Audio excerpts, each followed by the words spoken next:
Welcome, folks. This is the SCCY Industries model DVG-1. This is a 9mm, and this is one of their newer models. They have their CPX-1 and CPX-2 lineup, I believe that's what they're called. And SCCY Industries, number one, I was never a big fan of their trigger pulls. That's the thing that turned me off to the SCCY pistols mostly. They're based off the old KelTec P11 design, and I like the old P11. It was one of my first carry concealed handguns that I carried on a regular basis years and years ago, and it was an ugly gun, but it worked. The KelTec P11 certainly worked. This is kind of the updated model, the refined model. That's what SCCY Industries did. They took the P11 lineup and kind of made it better in a sense. But that trigger, I always hated that trigger. Well, this fixes the trigger. So the DVG-1 is a striker fired. It's not a hammer fired. You can see the trigger here is a flat face trigger. Pretty dang cool. And I'll show you the trigger pull. So here's your take up, a little bit more. There's your release, and then reset. Much, much better than the old trigger where you'd have to come out all the way and then squeeze all the way through, just a super long trigger pull. This is much, much better. This right here, robot quad lock, which means nothing to me, honestly. It means nothing because the gun recoils like a P11. It shoots like a P11. I see no difference. And that's kind of where I am with it. Of course, I'm not an action snob. I'm not a trigger snob, nothing like that. But I think their claim to fame on this one is just the better trigger because it's a striker fired, not a hammer fired. Stippling is good. A little bit light on the stippling, but it provides good traction. Has Glock style sights. Front serrations along with the rear serrations. Your slide lock here. A little bit bulky. I did notice when I first started shooting it, my thumb, I accidentally pushed up on it during recoil and it would lock the slide back during shooting. I just readjusted a little bit, so just know that. They have a little bit of plastic molded over your slide release here, so it's one of those things. It adds a little bit of bulk to it, so you may hit it. You may also encounter resting your thumb on it unintentionally, and it may cause the gun to not lock back on last round. And so just know that.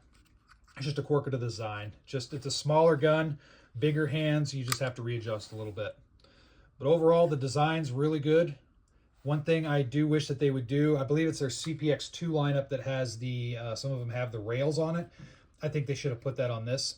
If they put rails on this, I think it's a home run because then you can mount a micro light and you have an inexpensive setup. 10-round magazine. Does have a spot for your third finger here, but it does come with a flat base plate if you want more, a little bit concealability. Now, speaking on that price point, I picked this up for $171. That is the cost of a Hi-Point C9 these days. So for the price of a Hi-Point C9, I got a much more capable gun that's 10-round capacity, smaller, better design, better material, and comes with an extra 10-round magazine for the same price. So that's a home run in my opinion. I've talked about how Hi-Point is kind of outclassed in this market. This is another example. Now, typically you may not find these for that price. Typically I've seen these around the $200 plus price range.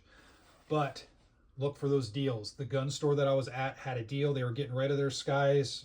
They had this one. They had a CPX-1 and a CPX-2. They had different models. I guess they were looking to close out their lineup because maybe these aren't the most popular. And I get it. So they had them on sale. But yeah, for 170 bucks, I'm jumping on this all day because it does run. This gun is a little bit finicky with Fiocchi ammo, and it's basically the hard primers. Fiocchi has been known, at least in my experience and what I read online, there's been some issues with hard primers. It is what it is. I had a few problems to detonate. I put the round back in the gun and then hit it a second time and it goes off. So I think it's more of an ammo issue just with the gun because I think the striker has plenty enough energy. When I look at the primers, they're all hit deep. They're deep and consistent, and with other ammo it runs just perfect. I threw some Winchester Silvertip hollow point 115 grains through this thing because I wanted to see how it shoots hollow points, and it runs it just fine, no issues. So I'll continue to use some different ammo and test this out, and I may carry this gun. This is one of those cheap, efficient carry guns, in my opinion. If it works, it works. My only gripe is I wish they had the Model 59 mags, wish it was compatible with the old 59 mags. I'm talking about the old Smith & Wesson Model 59 series magazines. The old KelTec P11 was compatible with those. In fact, when I was carrying a P11 for carry conceal, I would have a 10-round mag in the gun, and my reload would be a 15-round Smith & Wesson mag. So that's just what I did back in the day, and it would be cool to be able to do that with this one as well. So it is what it is, but it's not a deal breaker at all. But I really like this gun. One thing, I mean, get rid of the branding on the side. That annoys me. I don't need all this robot quad lock. I mean, I would just black that out. Just don't put that on there. You can advertise what the action is, but I never did like excessive branding on the stuff. If it was just all black, it would look a heck of a lot better. So anyway, that's my 2 cents on this gun. Epic little carry conceal piece. More to follow on it as I'm going to put some more rounds through it and see how it works. But hey, if you come across deals like this, I always tell you guys and gals, jump on it. If anything, it's a good little spare gun to have. If you guys like truck guns or car guns or tackle box guns or anything like that, I mean, heck, you find one for 150, 170 bucks, snatch it up and have fun with it. All right, thanks a lot for watching as always. Stay safe out there.